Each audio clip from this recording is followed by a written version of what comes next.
Hey, Steve Saretsky here. As always, Canadian real estate market update with a particular focus on Vancouver. If you get any sort of value or entertainment out of these videos, all I ask that you hit thumbs up and subscribe. Questions, comments, put those below. Good to be back in the saddle here this week. We've got an update from the Bank of Canada and Stats Canada. The official CPI, Consumer Price Index, for shelter costs, CPI for shelter costs up 1.4% year over year in February. That's actually lower than it was last year. So the cost of living, your shelter costs are apparently going up just 1.4% year over year. So in case you hadn't known by now that you're getting screwed, now you do. I mean, all you have to do is look at the National Home Price Index nationally. Per the Canadian Real Estate Association, is up 17% year over year. So you got home prices up 17%, but not to worry. The basket by which the Bank of Canada measures inflation suggests that shelter costs are up just 1.4% year over year. Now I understand that there was a lot of feedback on that, and a lot of people coming out and saying, well, think about all these old people that have already bought houses. Their costs aren't really going up. It's fixed costs. They might own their home outright, et cetera, et cetera, et cetera. So they're not impacted by these rising prices. Fair enough, but I don't know if any of you have actually sit down and taken a look at the rising cost of homeowner maintenance. I mean, you've got lumber costs have tripled just in the past 6 months. Go look at anyone's home insurance. We've obviously, everybody knows the strata condo insurance crisis that's happening. So the insurance costs are go through the roof. Lumber costs are through the roof. If you want to get a plumber and an electrician out to come service part of your home, I mean, the rates are just astronomical today. So the real cost of home ownership, not to mention property taxes, etc., everything is rising significantly above 1.4%. So it really is just a heavily manipulated metric that, again, is really just sort of disguised to hide the true rate of inflation, which again gives people like the Bank of Canada the air cover to say, hey, we must continue to maintain zero interest rate policy, unlimited money printing, because we can't hit 2%. It's impossible. Of course, it's impossible if you don't know how to properly measure the cost of living. So, ironically enough, the Bank of Canada is now blaming the recent run-up in home prices due to investors and speculators. But again, I don't know if anybody's actually looked at the data. They say, oh, we've got this data that says all these flippers are coming in and pushing the prices up. I can tell you, looking here, I'm the one guy in Vancouver that probably tracks this data. If you look at property flipping in Vancouver, in Greater Vancouver, the Lower Mainland as a whole, it's basically off record lows.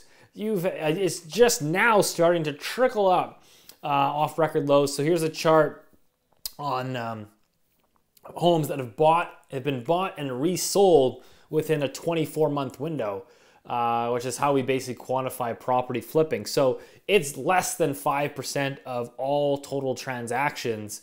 So property flipping, again, it's just barely coming off record lows. But if there was one way to incentivize people to get off their ass and start flipping properties, it would probably be by leaving rates at zero and printing a whole ton of money. That's probably a good way to encourage property flipping. Now, again, obviously the Bank of Canada, I think, is looking for some air cover to say, hey, you guys stop looking over here. Go look, it's those damn property flippers over there.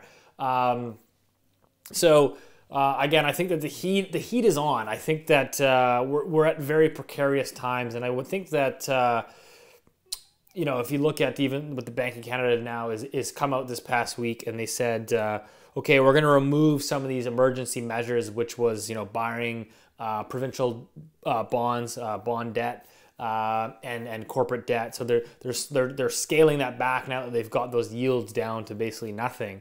But lo and behold, I mean, they're still maintaining their $4 billion per week of quantitative easing, aka money printing. It's just mostly concentrated now in Government of Canada bonds. So again, they're basically, without calling it MMT, they're essentially directly financing the federal government by ensuring that their cost of borrowing stays low. And so, but again, I think that the heat is on. We've seen all this rhetoric here over the past, particularly over the past couple months, everybody looking for someone to blame. And I think that one thing that I am extremely convinced on, I am extremely bullish on, for example, is that there is no question you're going to see significantly higher taxation in the property market. Because unlike, if you think about it like sentimentally or emotionally, is people can tolerate rising stock markets, right? You can tolerate like a really like a stock bubble, like, you know, the average person that, you know, isn't in the finance space doesn't really care a whole lot. They don't even probably know the stock market's up. So you can tolerate a stock bubble, but when house prices start going through the roof and, you know, a fundamental piece of your life. So I view shelter as obviously, it is a must have. It is a necessary item. Again, whether you're renting or whether you're owning, housing is a necessity. And so if house prices continue, let's just say they just keep going up every year, they go up for the next 10%, every year, you just get unbelievably massive social unrest where, again, I look at this and say, you know, in 2016, people demanded a foreign buyer's tax, and then, you know, the same thing happened in Toronto, and then people in Montreal were starting to ask for it. And so when people start to get priced out and you know, just the fact of putting a you know, roof over your head becomes insurmountable, governments are basically forced to intervene, because otherwise they get a pitchfork through their own window. So I think that this is coming, that we're going to see some form or some level of government intervention, some form of taxation. And again, I'm not saying that taxation is going to work. I'm saying that it's going to be brought in at least to make it look like they're doing something. We know that everybody now is talking about a principal residence tax. Again, that's not going to actually create any affordability, but what it might do is make it look like governments are doing something. They're trying to intervene. They could probably create a narrative around it that, oh, well, you know, someone that's made $3 million in capital-free gains should be taxed. They're not paying their fair share. We're going to go after them. So you can kind of frame it or angle it as like a wealth tax. So I really think that over the next, it's probably not imminent, but over the next 18 to 24 months, I have to think that you're going to get some new policy measure that's going to be aimed at the investors or people that have benefited the most from these real estate increases. But again, this behavior, everybody wants to argue about who's responsible and you know, what the right policy should be done. The reality is you can argue back and forth about it, but in Canada over the last 20 to 30 years, we've had this unbelievable bull market. So everybody has this ingrained belief that housing only goes one direction, it only goes up, that it's becoming so large that policymakers are basically forced to intervene, and they have over the last 15 years in particular, right? You had 2008, 2009 crisis, and then you had a 2012 slump, had to come in with more QE. And again, now in this pandemic, right, everybody said, well, prices have to come down. They should be coming down. I mean, you have record unemployment, no population growth, zero fundamentals. Of course, housing, if there's going to be one time for housing to correct, you would think that it would probably come at a time when you have record unemployment.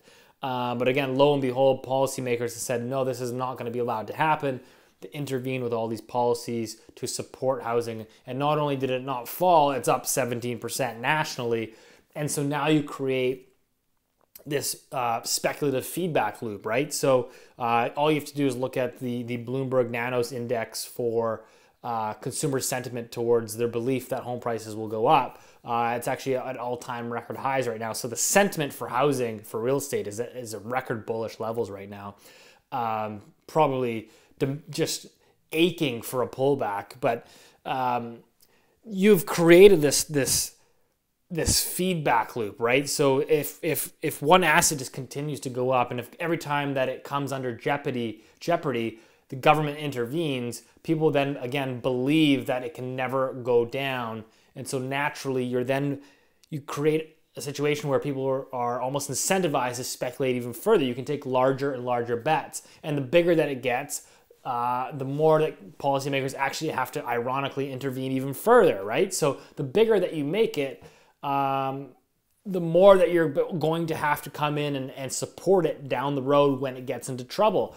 And so this is, again, all on the policymakers' decisions. I understand that nobody politically can tolerate or has the stomach to have a meaningful correction in home prices, which is the backbone of Canadian household net worth.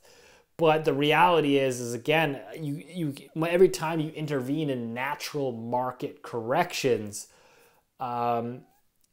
you heavily manipulate human behavior and psychology, and you create these adverse behaviors. And again, that's what we have here today. So that's pretty much all I got. I think long story short is I think that this pandemic has really shown the manipulation of policymakers to support not only asset prices but particular housing, to manipulate I think official inflation metrics to basically disguise the currency devaluation, which I think people are maybe not coherently understanding that you have this currency devaluation, but fundamentally they know that something is wrong.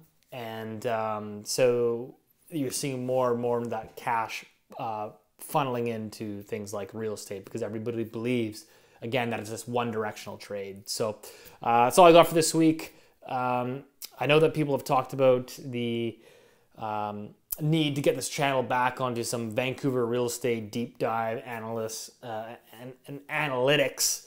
Again, we will be doing a monthly video just on that. So once a month, I'll kind of do my whole deep dive on the Vancouver housing market. So stay tuned for that. As always, we'll see you next week.